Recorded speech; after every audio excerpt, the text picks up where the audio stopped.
بسم الله الرحمن الرحيم.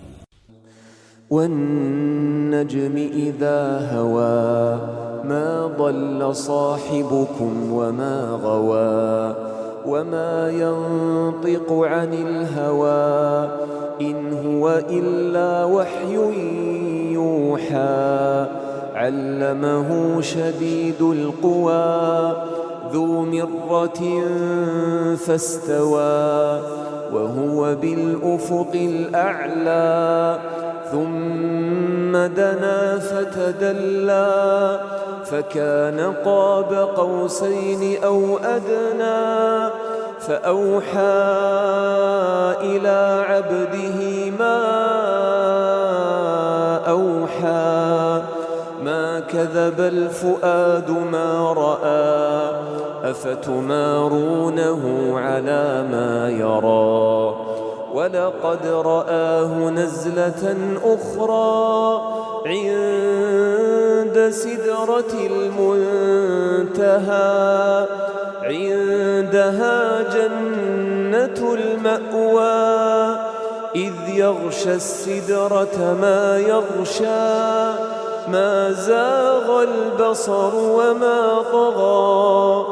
لقد رأى من آيات ربه الكبرى أفرأيتم اللات والعزى ومناة الثالثة الأخرى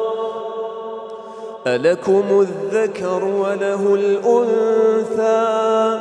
تلك إذا قسمة ضيزى إن هي إلا أسماء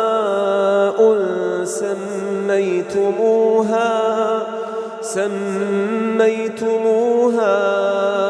أنتم وآباؤكم ما أنزل الله بها من سلطان إن يتبعون إلا الظن وما تهوى الأنفس ولقد جاءهم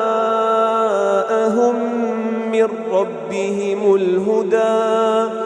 أم للإنسان ما تمنى فلله الآخرة والأولى وكم من ملك في السماوات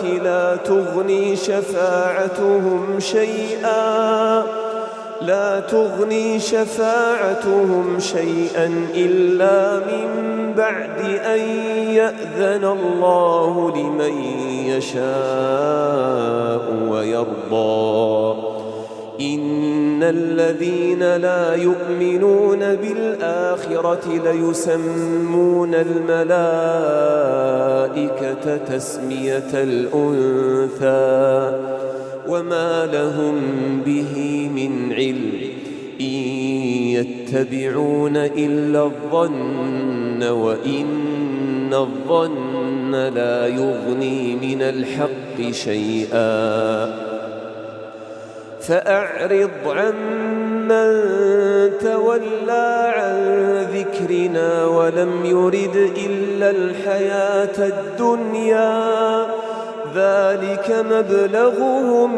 من العلم إن ربك هو أعلم بمن ضل عن سبيله وهو أعلم بمن اهتدى ولله ما في السماوات وما في الأرض ليجزي الذين أساءوا بما عملوا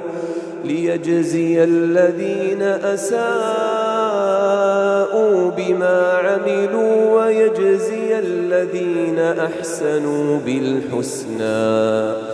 الذين يجتنبون كبائر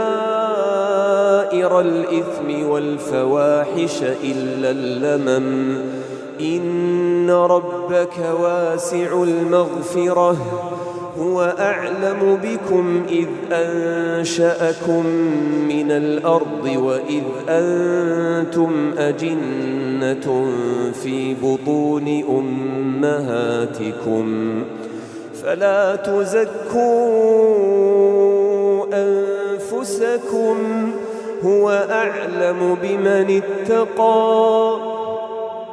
أفرأيت الذي تولى وأعطى قليلا وأكدى أعنده علم الغيب فهو يرى أم لم ينبأ بما في صحف موسى وإبراهيم الذي وفى ألا تزر وازرة وزر أخرى وأن ليس للإنسان إلا ما سعى وأن سعيه سوف يرى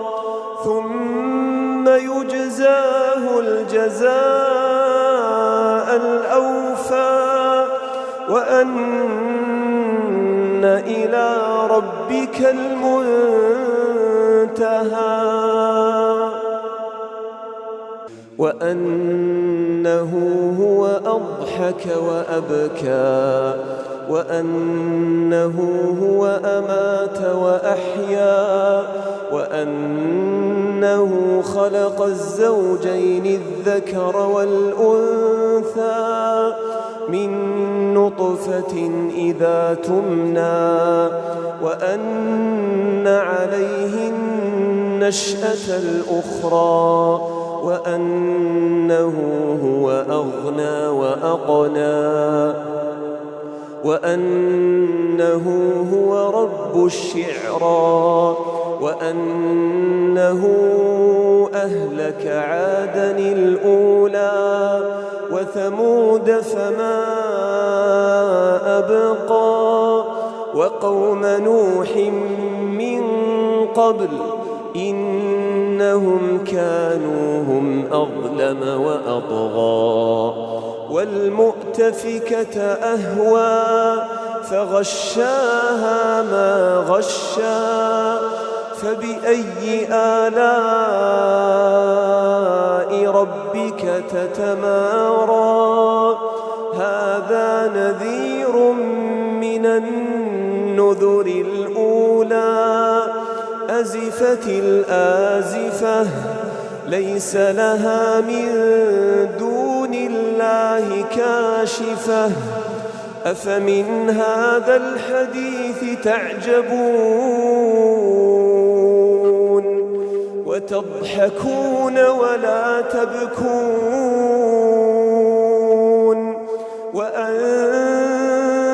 سامدون فاسجدوا لله واعبدوا